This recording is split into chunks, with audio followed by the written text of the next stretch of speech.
Bitcoin has succeeded for the past 10 plus years through its growing community. I think there's been a lot of folks who are just very vocal and evangelists. But as you've noted before, there are far less developers building on Bitcoin. So what do you think is necessary for both Bitcoin core development and innovation at higher levels for Bitcoin to continue to lead?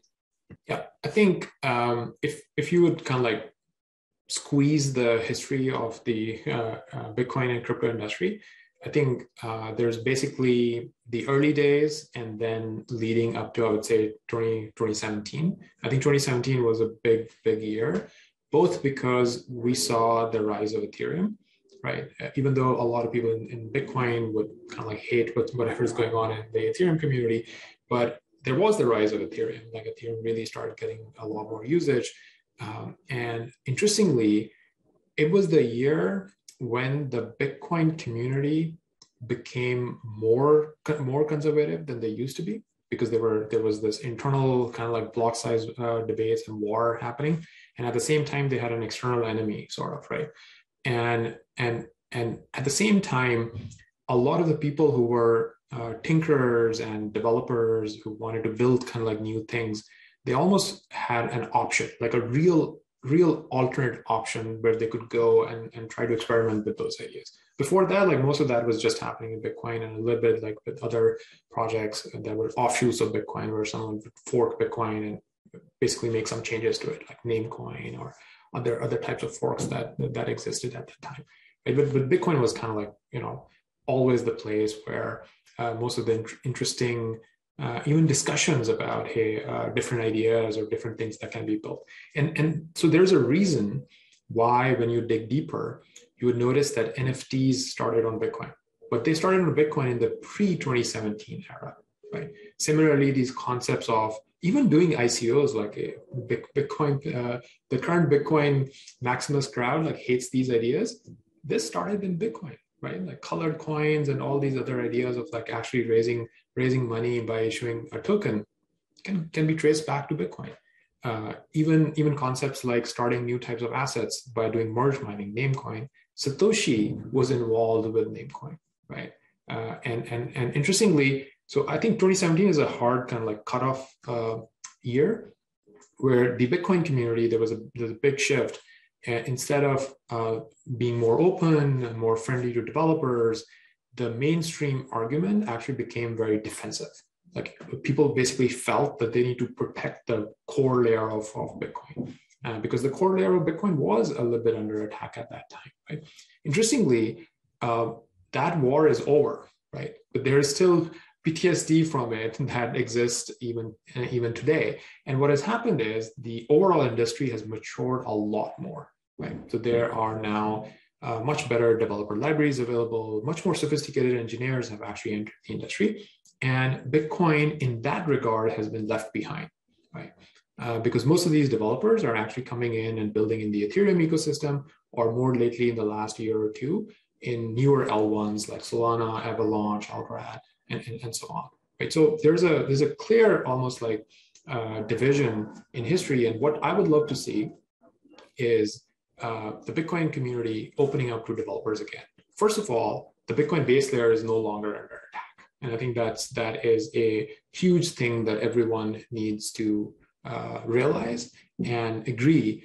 And the Bitcoin base layer, it just needs, mostly kind of like maintenance and some small amount of really high quality developers who can basically maintain the code base and with some frequency introduce very careful upgrades.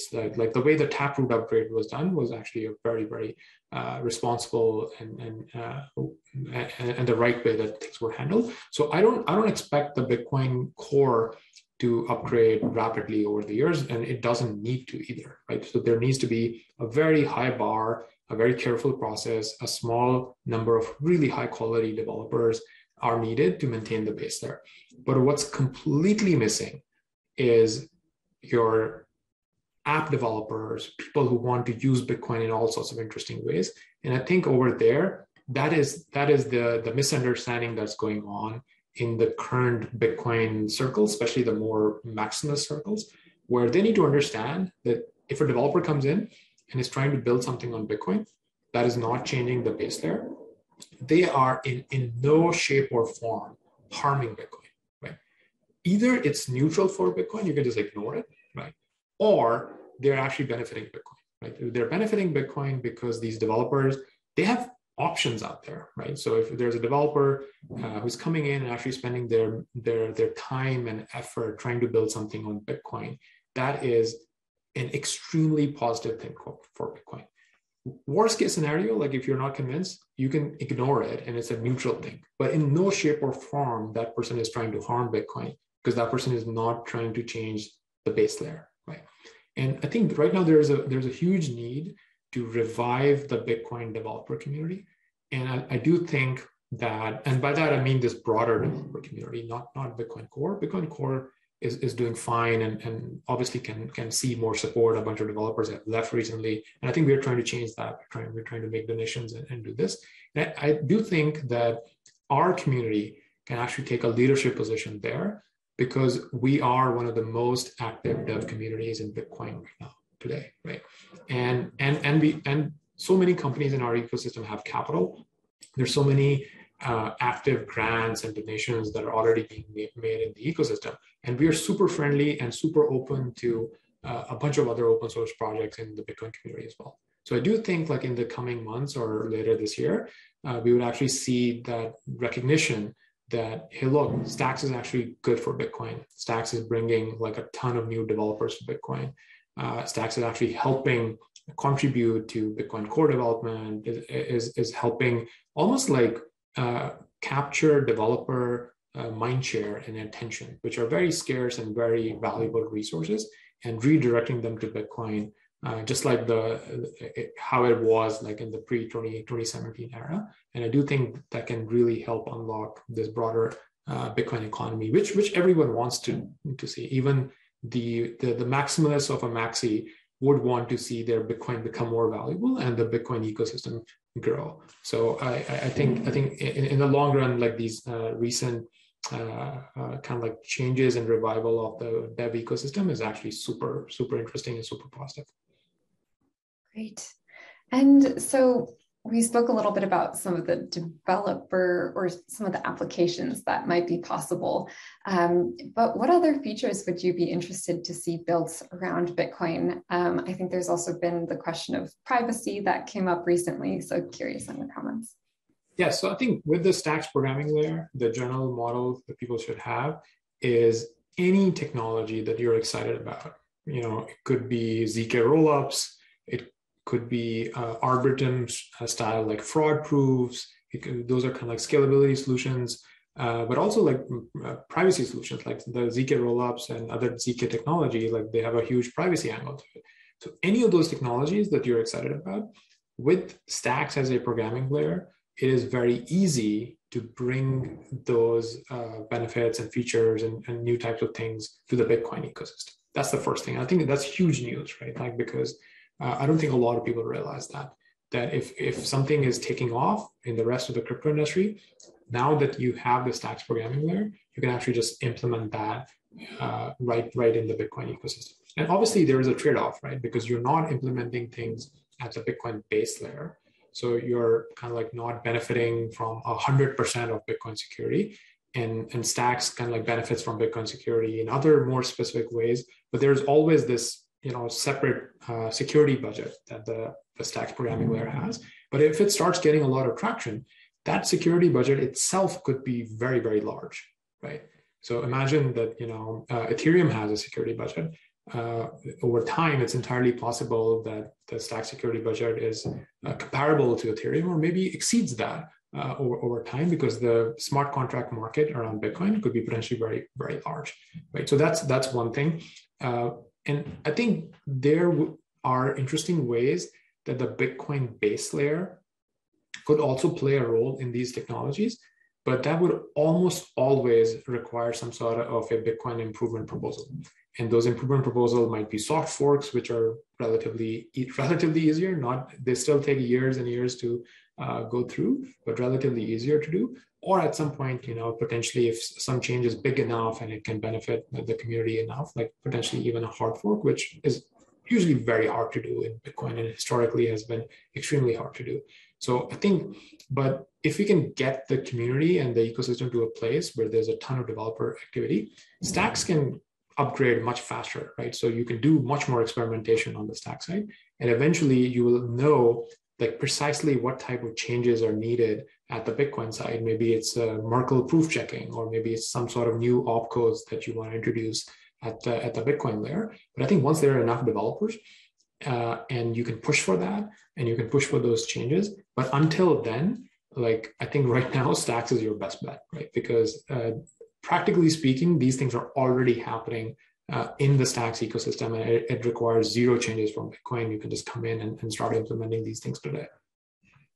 Great, thank you. Now, on to the latest news in the Stacks ecosystem. We've seen a mobile dApp browser go live via Xverse wallet. Also, the announcement of a new ecosystem entity called Mechanism. There's also an NFT launch for the Apes Together community, which is by the Megplant founders. So yeah, I'd just love to hear your reactions to the news and this community that seems to be launching products on a near weekly basis.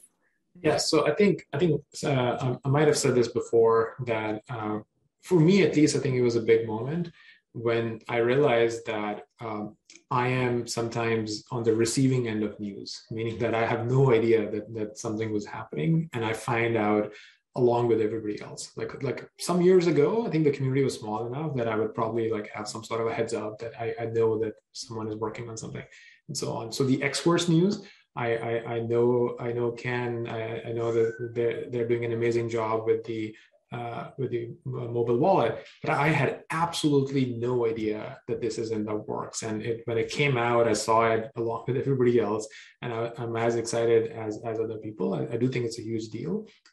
Really good mobile experiences are super important. So great work, Ken and the team. I think you guys are killing it. And same for some of the other startup announcements that came out. Like, I obviously know Jeff and have worked with them before. Really excited about what they're doing. But interestingly, I think the thing that stood out to me in the announcement is how clearly they've kind of like laid out their vision. That look, we are here to increase the GDP of Bitcoin, which is a hat tip to Stripe's mission. Like Stripe has a mission of like, hey, we want to increase the GDP of the internet. And I think this is, again, a mission that anyone who holds Bitcoin, again, if you're a maxi, you can still get behind this mission that, yes, we want to increase the GDP of Bitcoin. We want to grow Bitcoin. Because your BTC will become more valuable if they're successful. Right? And then they're very clearly articulating that for us, Bitcoin is the money layer and Stacks is the programming layer. And this is how we want to build things. And I think that's a very simple understanding. And I think more and more developers are beginning to understand that. And they're basically understanding this two-tier architecture that we have. And we have discussed that just now, like how the base layer doesn't need to change that much. It will be slow to change over the years, but the programming layer is where you can experiment with things much faster. And I think the work that they're doing is, again, fits really neatly into that picture. In terms of NFTs, like I feel like I personally need to spend a little bit more time. Like the community has grown a lot more, and I think at least in the last some weeks or so, I felt like I'm lagging behind a little bit. I haven't stayed as updated as I would have liked to. So let me actually go and check out some of the new things that are happening. Great. Well, thank you so much, Muneeb, for being here, and thanks everyone for tuning into Stacker Chats. Please like these videos, subscribe, and let us know what you have, or let us know what questions you have in the comments or on Twitter. And thank you. We'll see you all next week.